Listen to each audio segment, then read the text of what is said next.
Well, we spent a couple of days here at Olympic National Park, and there's so many beautiful places to paint.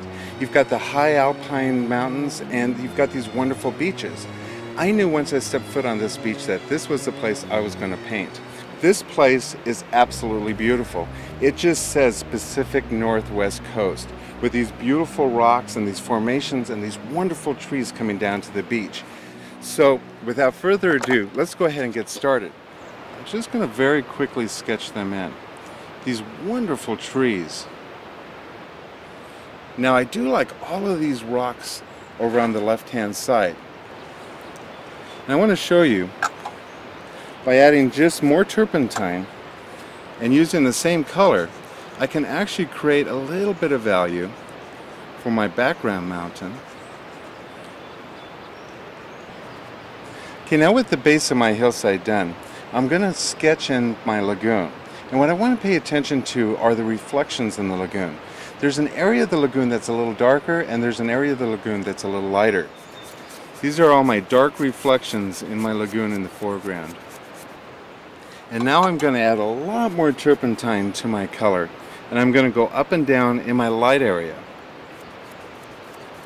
Now I'm going to lay in a darker version of my color. Again, this is the burnt sienna cobalt blue. I'm going to lay in the base for all of my foliage on the right. These wonderful bushes coming down to this rocky shore. We want to try to keep the viewer in the center of our canvas. This is our main focal area. This is where the brightest lights will be. If you notice, I've lightened this up a little bit in my sketch. This too will have the brightest lights. And now with that done, we're going to start actually laying in the sketch for our foreground trees. Now I'm going to make sure that these trunks are exactly where I want them. So I'm going to spend some time really looking at my model here.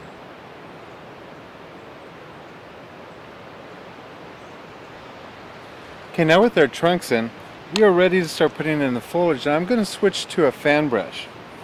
Now, a lot of people don't know how to control a fan brush. Use just a corner of the brush.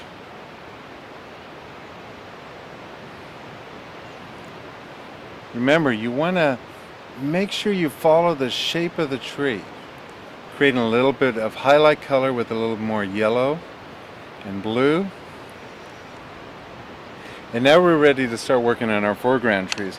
I'm going to switch to my small detail brush, use a lot of turpentine, and put in the little branches. Using exactly the same stroke as we did, start putting in the foliage.